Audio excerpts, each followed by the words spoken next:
The man entering the jail cell is a professional thief, typical of thousands of his kind. He has devoted years of what might have been a productive and useful life to the development of his skill as a shoplifter. He's made the grade.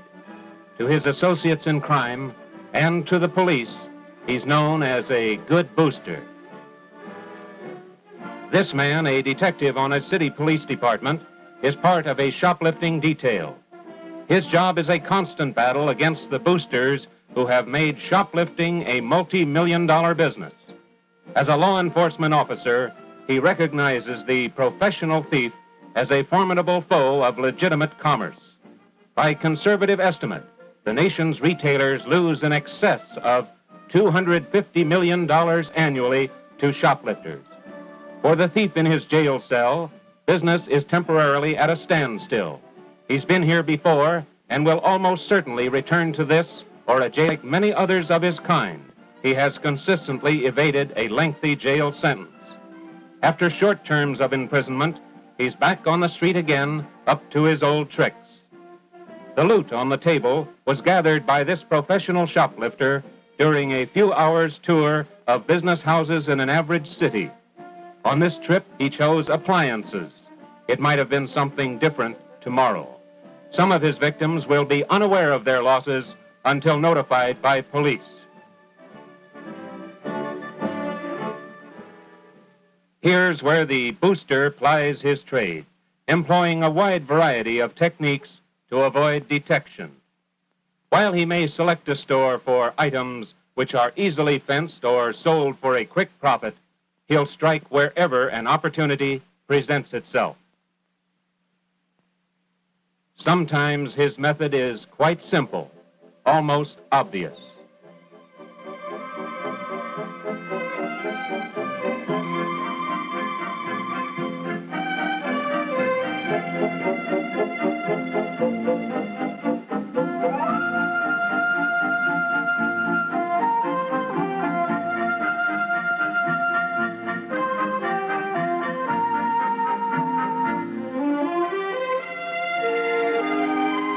The female of the species has the protective coloring of a typical woman shopper. Without a purse when she entered the store, she selects a purse and removes the tag while the clerk is occupied with a paying customer. A few personal articles from her own pockets give the purse a new owner.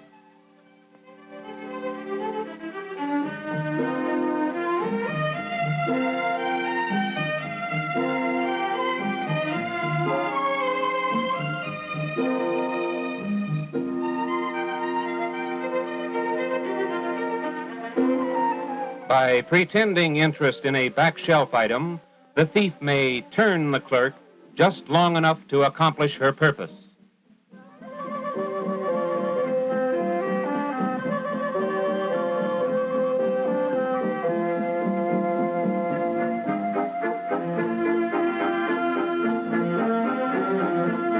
In most stores, shoppers are encouraged to look over the merchandise. But when the booster is left to browse unattended, there'll be empty hangers in the clothes racks.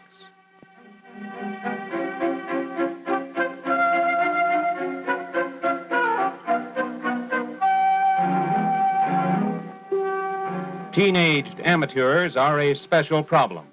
Usually in groups, they move quickly on displays of small, attractive items.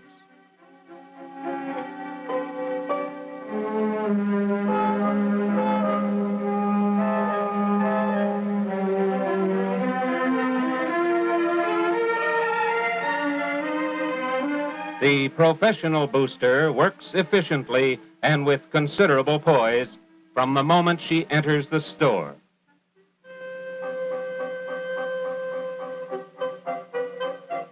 Ladies at a bargain table have no time to watch for shoplifting.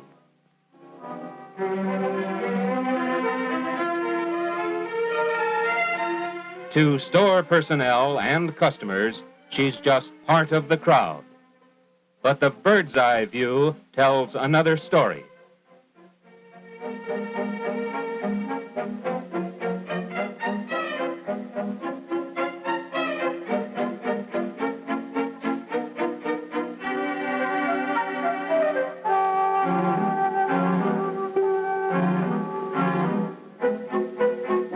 An attractive customer is courteously assisted in her careful selection of 3 dresses.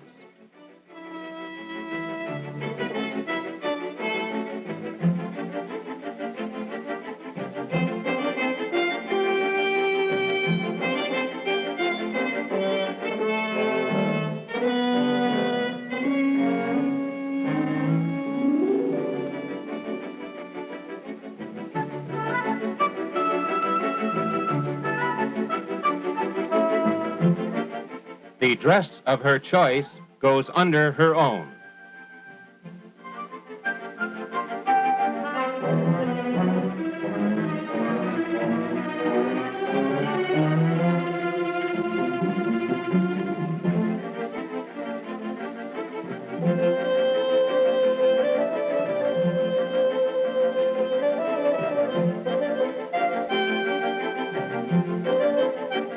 Now she'll make sure the clerk is busy before she returns 2 dresses to the rack.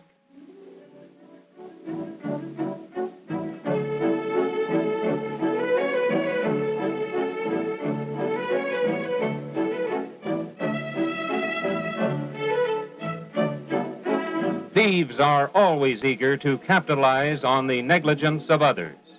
A purse put aside for just a moment may be an added bonus for the alert booster.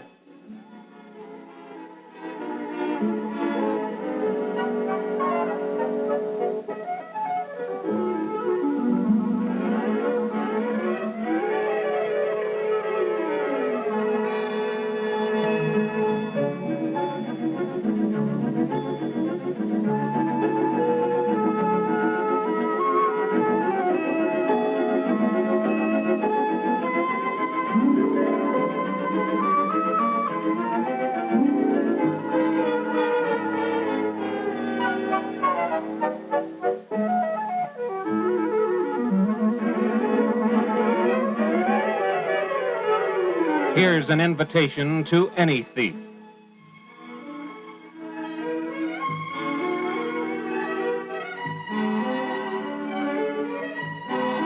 And as the purse goes, so goes the sale.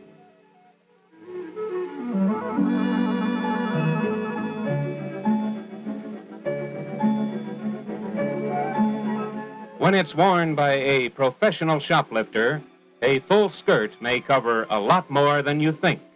Bloomers under the skirt hold a lot of merchandise.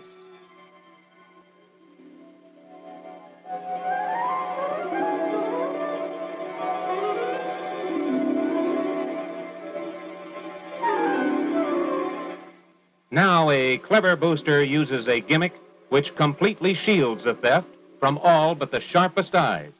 Watch closely.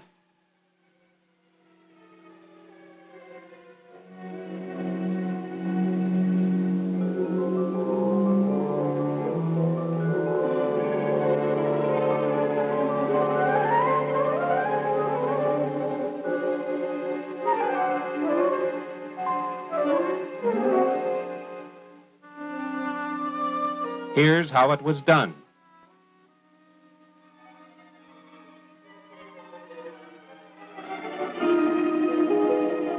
Another favorite of the trade is the trick box, a carefully prepared parcel with a spring flap for easy loading. It looks like just another package when carried by the booster.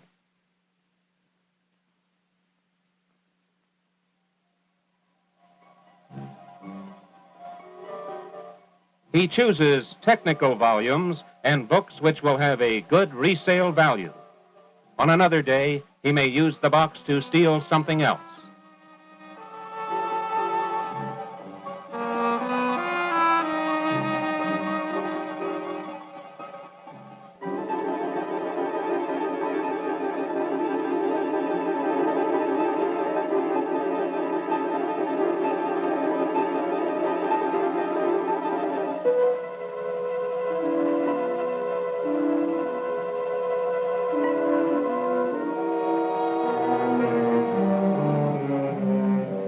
Designed to attract the legitimate customer, the counter display also attracts the booster.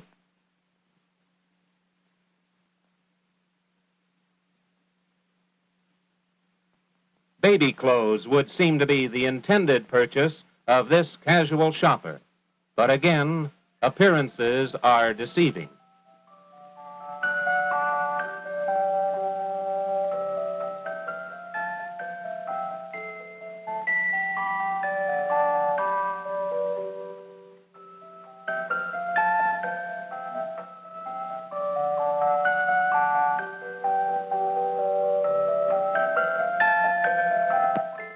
Maybe there's a little old lady who chatters constantly, paws through the merchandise, and has never been known to make a purchase. She's a nuisance, and she knows it.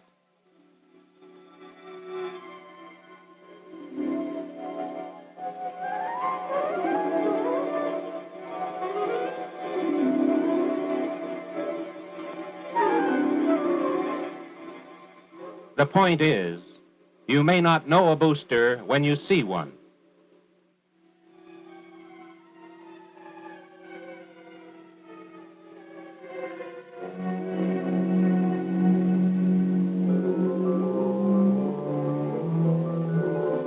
A proven aid to many a thief is a topcoat worn nonchalantly over one's shoulder. Among those who consider shoplifting the most lucrative of all crimes, the most consistent moneymaker, is the drug addict, whose habit may cost him more than $100 a day. He will rely upon his talent as a booster to keep himself supplied with drugs. While looking over a tray of expensive rings, the thief has a cheap ring hidden in one hand. As he turns the clerk, he takes a costly ring from the tray and replaces it with the cheap one of similar appearance.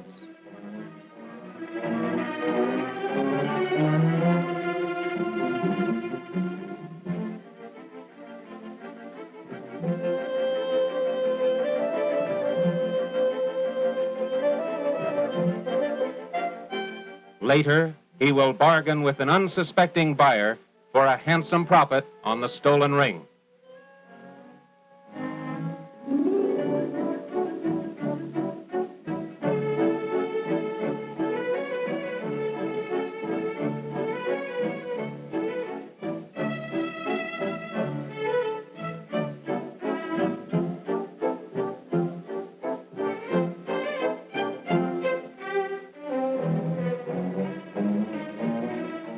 The eventual target of this booster is one of much greater value than a handkerchief.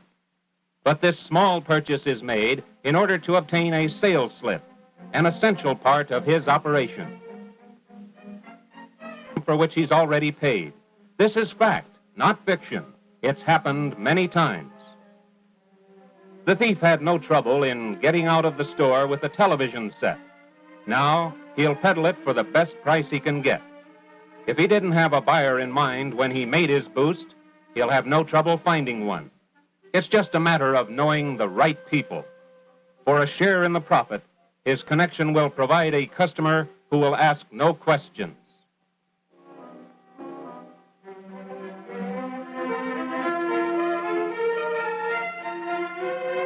At just the right moment.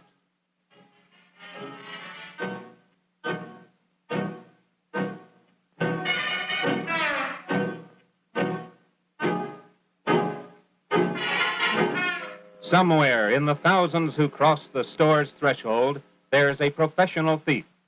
Perhaps she is separated from her accomplice, trying something on her own.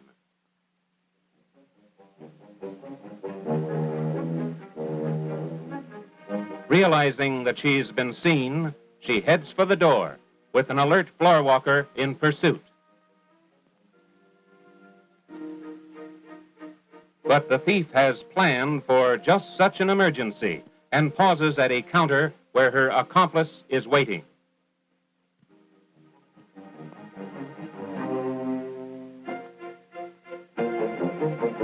And the floor walker still pursues her.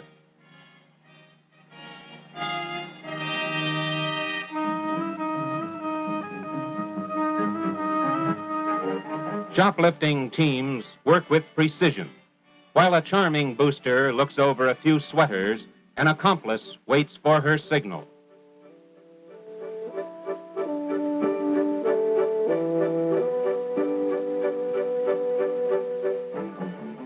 The clerk's attention is diverted, the signal is passed, and the accomplice moves into action.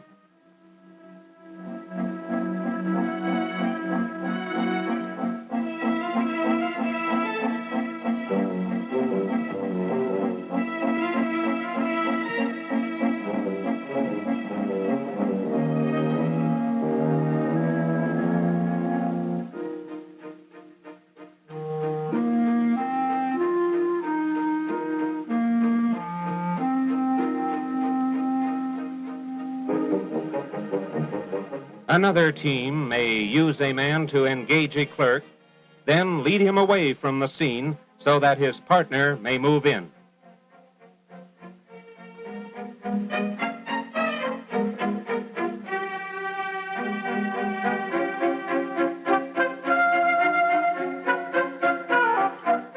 The well-dressed villain removes several suits from the rack, then boldly creates the impression that he's a sales representative, leaving with sample clothing he couldn't sell.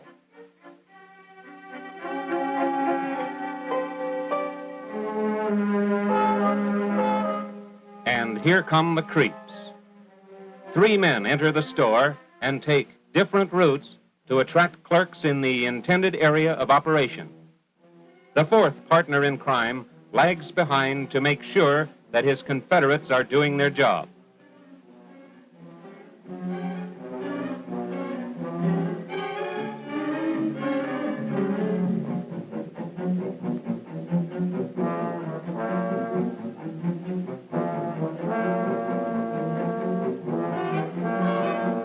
Now he can go about his work knowing that he won't be bothered with salespeople.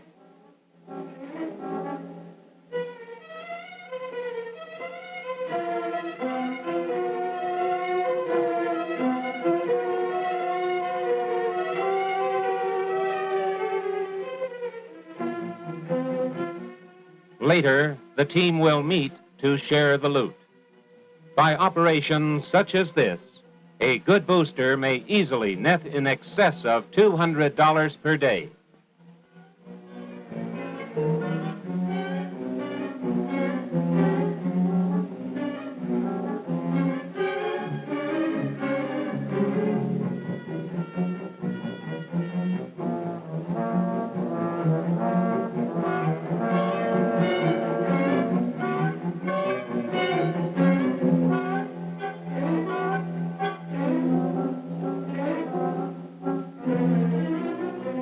For many who are jailed for criminal offenses, release from custody means the beginning of a new way of life. In the case of the professional thief, however, the brief jail terms which interrupt his career seldom cause him to seek legitimate employment.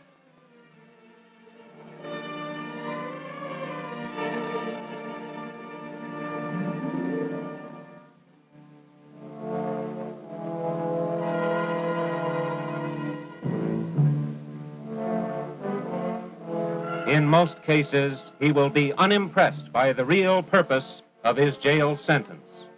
Officially, he has paid his debt to society. He'll be back in one city or another, looking for a chance to make a score, to steal wherever he has the opportunity. Boosting is his business.